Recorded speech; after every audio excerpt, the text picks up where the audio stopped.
What's up, everybody? It's your favorite show, Get a Bucket. I'm your host, Trey, and as usual, hope you're all having a wonderful, wonderful day. Today, we're going to talk about here the NBA draft prospects during March Madness, at least my top ones, right? And there's a bunch to talk about, too, and specifically, point in time right now, the East bracket looks like it's going to be World War III because there's so much NBA talent in that draft or in that bracket. You got 8 of my possible top 15 NBA picks in this bracket. You got players on Duke, Maryland, Arkansas, Georgia, BYU, and UConn.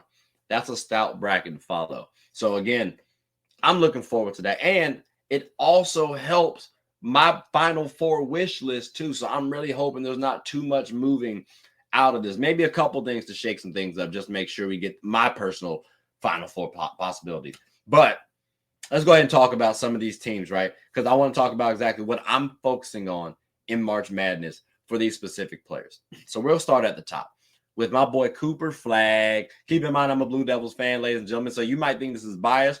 I'm telling you right now, he's number one across the board. Argue with your mama. But I will tell you this. I do give him some type of vibes. Like he gives me vibes of an athletic Larry Bird, just not from the shot, right? Like the shooting, yes, he's shooting, what is it, 38% from three, 80%, 83% from the free throw. That does help me out. I do think Larry was a little bit better, though. So I don't think the shot, but the athleticism piece, we easily beat Larry. And then he gives me defensive vibes of Andre Kirilenko, AK-47, right? What I want to see pretty much is does this hold up during March Madness?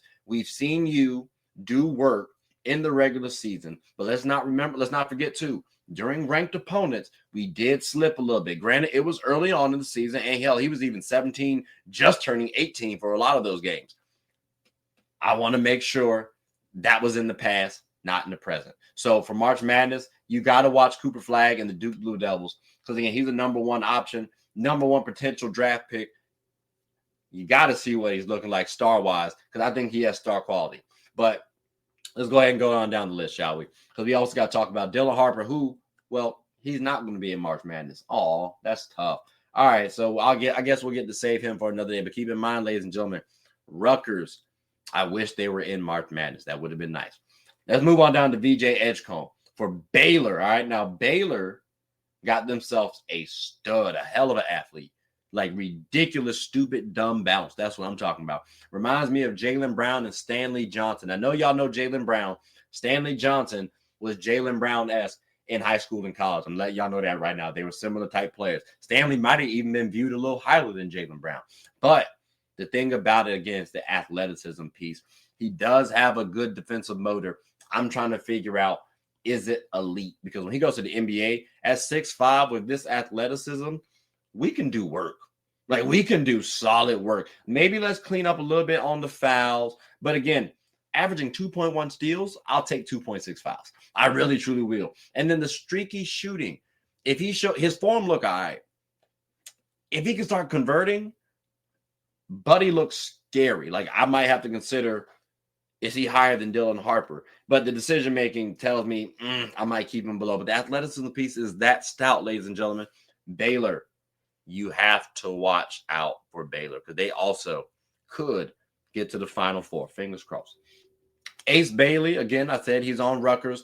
So y'all know, same thing with Dylan Harper. We will not talk about him too much. But again, that is a player that I wish we got to see in March Madness. That is a treat that we don't get, unfortunately. But who we do get to watch is Derrick Queen. And keep in mind, all of these are freshmen. All of these have been number one options, right? But Derrick Queen, like Cooper Flagg, like a VJ Edgecombe, well, no, like Cooper Flagg, has his team ranked. And you can talk about the team being good, but this brother has been dominating. He's their best player, for me at least. And again, they're in March Madness. He reminds me of Derrick Queen, reminds me of Alperen Jokić. That's Alperen Şengün and Nikola Jokić. And then also Draymond Green as well. That's a lot of names out there. That's a lot of heavy hitters. And again, I said before the season started, people are going to be talking about Derrick Queen by the end of the season. And I'm glad he proved me right. The only thing I want to see is defensively, can he move them puppies? Can his motor hold out for the March Madness, because that's a lot of basketball to be played. And he's on the stockier side. You can always work on your physical, and that can happen before the NBA season starts. But right now, I want to see what happens. He's a good kid, stayed home, right? Loyal plus production. You love that. But again, I'm focusing on the physical aspect, just like I did before the season started. I also got to talk about here, because this is another person that I talked about before the season started, Trey Johnson, okay? Now, Trey gives me one, good vibes because of the name, right? Like, he spells his name similarly to me. I just got a little asterisk over top of my E. Then, you know what I'm saying? He good stock. He comes from good stock. Unfortunately, though, can't talk about him too much. He good peoples, though. He good peoples, but we can't talk about him because Texas is not going to March Madness. Again, another player that I wish we got to watch in March Madness. It's unfortunate, but we will be watching them get drafted pretty highly. I will say that. Khaman Maluach, though, we can talk about him because he's on my Blue Devils, ladies and gentlemen. Long story short, 7'2" and at 18. Biggest thing for me, well, his comparison is Mark Williams, who also was a former Blue Devil, and then Rudy Gobert, who y'all all know him, right? Biggest thing for me is Khaman Maluach's confidence. Because he's young. And I thought he'd have a little bit more confidence coming in, especially playing for the Olympic squad, but I'm not seeing as much. And then defensively, I would have loved to see more than 1.1 blocks. Don't get me wrong. I'm not trying to act like that's low. I'm just saying based on expectations, I did want to see a little bit more. Again, he's 7'2" and mobile. Granted, PT, he don't get as much. Sometimes I do view our backup center as more aggressive, but that also could be viewed because he's older, right? That goes to the confidence factor. So March Madness, I want to see Khaman be more confident because he is a talented player. And in what I view as a down year, he given 8.7 rebounds, 1 assist, 0.2 steals, 1.1 blocks. That's not bad. So again, ladies and gentlemen, I would like to see that from Khaman. But outside of that, though, 7'2", you can't teach height. Now, we also got to look at Boogie Fland out of Arkansas. They are in March Madness. So we can talk about him. And he reminds me of Darius Garland. And I want to see in March Madness if his elite assist-to-turnover ratio continues.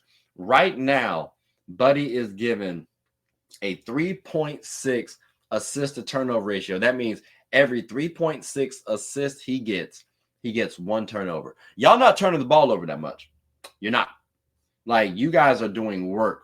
So I'm curious if that holds up. I might have to consider moving Boogie up higher because at 6'3", he's not a slouch. He gets 1.5 steals a game. Not fouling a lot. Number one option. Like, he plays both sides of the ball. We got to determine how elite of a defender he is or how good of a defender he is. I might have to consider Boogie just off the assist-to-turnover ratio alone. But that is elite status right there. So, again, Boogie Fland, Arkansas. You got to pay attention to him in March time. Asa Newell is another person that you got to pay attention to, ladies and gentlemen. Now, he's out of Georgia. This brother reminds me of Joakim Noah. All right, and like I said, they in March Madness. So it would be nice to see Joakim Noah return to March Madness. I ain't going to hold you. And I'm not saying Georgia going to win the championship or even run it back-to-back. But I need to see how Asa's offense is. Because he seems raw to me offensively. 6'11", mobile. Like there are times where I think Asa actually can outduel Khaman. And Khaman's on my squad. He's one of my boys. You would think I'm biased, but I got to be honest. Because again, the physicality, the level of athlete that he is, I think could outmatch Khaman's. Khaman's supposed to have decent shooting. I haven't seen it as much. Asa's still raw offensively, but again, he's been producing. And then defensively, he's giving what we get from Khaman, but more steals. Khaman not really getting steals. Asa is. So again, the offense, I want to see if that holds up. And then also too, athletic-wise, I know what he is. So I'm not going to get too hype about the athleticism piece. It's the raw offensively. That's it. But if the athleticism holds up true too, then maybe we got to move Buddy up a little bit. But I do have him at that 9-10 slot. And the reason why I have him at that 9-10 slot, ladies and gentlemen, because there's a brother by the name of Jace Richardson. This is Jason Richardson's son. And I only bring that up because I can't say he played like his daddy. Jason was an athletic freak of nature. You know what I'm saying? Like Jason can get up now. Jason can get up. Jace is 6'3" and reminds me of Rip Hamilton and like Jordan Hawkins. He's crafty, and I want to see if that holds up because again, he's not the athletic freak of nature that his dad was. And again, if he could be undersized unless he converts to the point guard position. And on Michigan State team, he doesn't have to play make. They're a well-coached team. Shout out Tom Izzo. So I want to see, one, how his playmaking is. Is he, because he is an efficient scorer, does that hold up still? He is an active defender. So pretty much, does his game translate during March Madness, even though he's not an athletic player? Which, again, I did say he's crafty, so I expect it to. That's why I'm drafting him this high if I'm a team.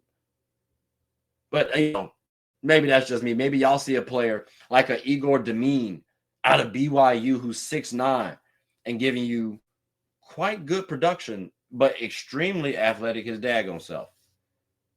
I get you. And again, BYU is going to be in March Madness. So that could be something nice to see. Averaging 11.4 rebounds, 6 assists on 2.9 turnovers. That's a solid assist-turnover ratio also. I would just love it if he stays on BYU's team one more season and he plays with AJ DeBonta. That's all I'm saying. That would be really good basketball right there. But solid athlete. I can't be mad. He reminds me of Josh Giddey and Matas Bazulis, who just got into the league last year. So I want to see if that athleticism also can his scoring improve. Like the efficiency, like the free throws, shooting 67%. You listed as a shooting guard for me. I don't need that. That's a small forward. But then your playmaking tells me, damn, maybe you need to be a guard. I don't know. I need to see what the free throws looking like because if my guard is shooting that poorly from the free throw line, I don't like that. But I'm definitely focusing on that on BYU come March Madness.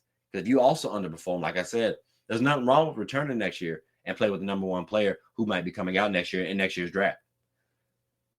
Speaking of someone who's playing with the number one pick, Kon Knuffle out of Duke. That's right. We back on my boys. I don't have an exact comparison in the NBA for him. I think he's going to be a solid role player. Same with Liam McNeely out of UConn. And both of them are similar players, right? 6'7", both similar age, similar stuff, like scoring-wise.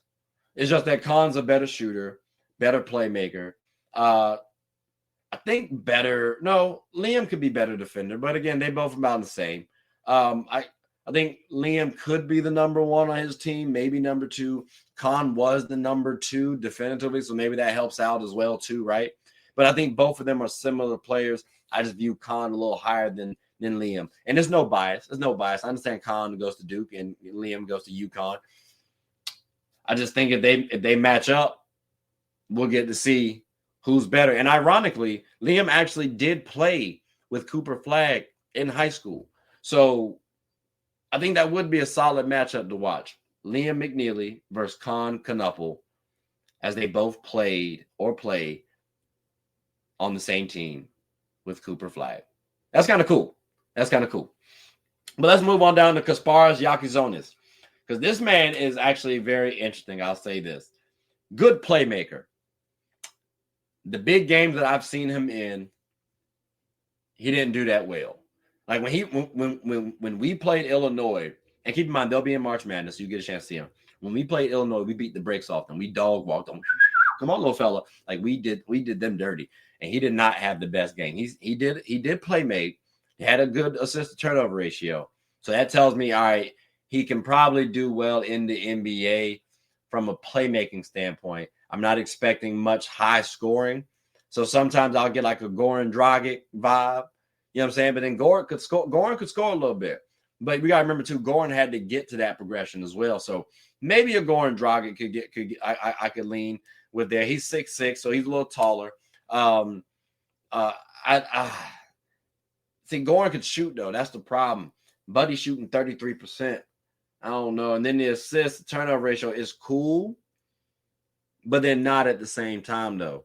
So that's why I have hesitancy on giving him Goran completely. He does do some nifty passes. I will say that, ladies and gentlemen. And maybe we can say Illinois don't have the supporting cast it needs. Like, what if he was on my boys, right? Would he look a lot better? Maybe. Who knows? But That's what I'm curious to see. What's his assist to turnover ratio looking like? Because I know he can score. And then also his shooting ability.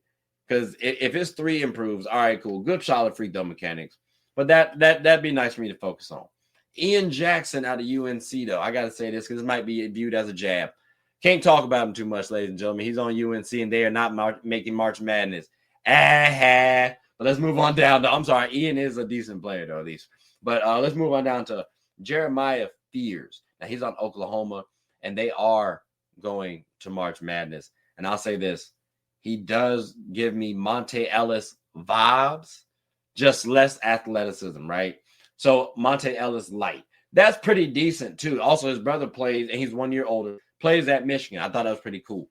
But the fact that he gives me the Monte Ellis vibes, I'm wondering, he's got to showcase his scoring ability in March Madness. So if he can't get off the way he needs to in March Madness, bro, it's going to be a problem.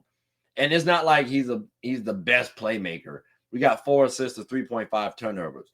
So it's like you barely give me 1-to-1. So if you're scoring not top notch, you know what I'm saying? I got question marks. And keep in mind, you 6'4". So if you're not scoring like a Jamal Murray can, you know what I'm saying? Because he's 6'4", right? Like that's who we're going to have to eventually compare you to, because he's not the most athletic player. You can't do that. That's going to be troubling. Or cut down on your turnovers. And it's not like you on I don't think you on a trash squad. I can't say trash. Y'all lied. But that's what I'm paying attention to. And then finally, I'll say this because, this one's not a freshman. I got to give somebody who's outside the freshman class, right? JT Toppin, 6'9". I get it. He will be in March Madness. He reminds me of Obi Portis. Obi Toppin, no relation. And then Bobby Portis. The reason why I say that, well, he shoots okay for a big, although I would like to see a little bit more. Granted, he's 6'9", so you could view him as a forward, right? Especially in the NBA. But I view him as a streaky shooter. So if he can catch fire, Texas Tech could definitely get helped out. And keep in mind, too, they're a top 10 team, ladies and gentlemen.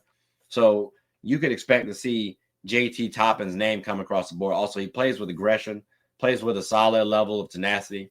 And I think he plays like, how Obi tried to dunk everything? That's what he tries to go with. And then the aggression piece, the way that Bobby plays with that level of energy, I think you get that. So that could be a wonderful player to have on your squad. But again, the streaky shooting piece, I do question. Again, he does have 18 points, 9 rebounds, 1 assist, 0.9 steals, and 1.2 blocks. So he does come off like a decent player, and he's a sophomore. So I will be paying attention to JT because he could move up on my listing. I can't hold you. He's outside the top 15 right now. But ladies and gentlemen, as y'all just heard, there are a bunch of players that you need to be paying attention to for March Madness. And at least as it was projected early on, they were all in the East. So, yeah, that's a lot right there. And my boys, unfortunately, were in the East. So we got a lot to focus on, ladies and gentlemen. But what I also want you to do, at least focus on wise, is make sure you hit that like and subscribe button. Definitely comment. And most importantly, tell anybody who's anyone about the show. My name is Trey. I'm the host of Get a Bucket. Hope you all are having a good one. Take care.